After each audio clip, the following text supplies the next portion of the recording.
नमस्कार,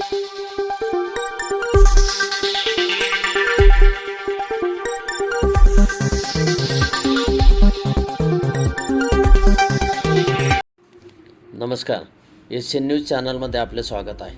सौंदाणे येथून मनमाडकडे जाणाऱ्या रस्त्यावर सावकारवाडी शिवारामध्ये महिंद्रा पिकअप व्हॅन आणि 2 दुचाकीमध्ये झालेल्या अपघातात इरणगाव येथील रावसाहेब शेजवळ वय वर्ष 55 यांचा जागीच मृत्यू झाला, तर त्यांच्या पत्नी 43 वर्षे ताराबाई रावसाहेब शेजवळ यांचा सह्याद्री हॉस्पिटलमध्ये उपचारादरम्यान मृत्यू झाला आहे.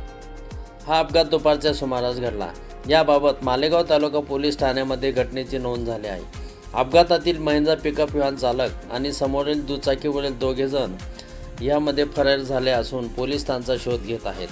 या अपघातात पती पत्नीच्या निधनामुळे इरणगाव आणि परिसरामध्ये हळहळ व्यक्त केली जात आहे. मृत शेजवळ दाम्पत्यास 2 विवाहित मुली आणि वैभव हा विवाहित मुलगा आहे. आईवडिलांच्या मृत्यूमुळे वैभव पोरका झाला आहे.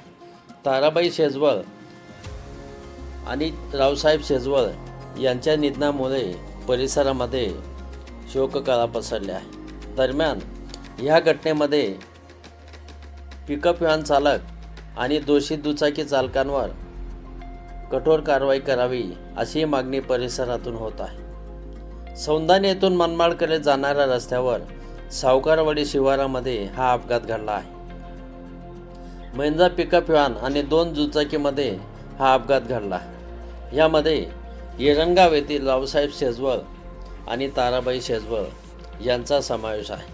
दरम्यान रावसाहेब शेजवळ यांचा जागीच मृत्यू झाला, तर ताराबाई शेजवळ यांचा नाशिक येथे सह्याद्री हॉस्पिटलमध्ये उपचारादरम्यान मृत्यू झाला आहे. या अपघातामुळे पुन्हा एकदा महामार्गावरील अपघातांची मालिका सुरूच असल्याचे नागरिकांचे म्हणणे आहे. दरम्यान या घटनेतील दोषींवर तातडीने शोध घेऊन कठोर कारवाई करावी अशी मागणी ग्रामस्थ तसेच परिसरातील नागरिकांनी केली आहे. एशियन न्यूजसाठी प्रतिनिधी पोपटराव देवरे, नाशिक जिल्हा. धन्यवाद.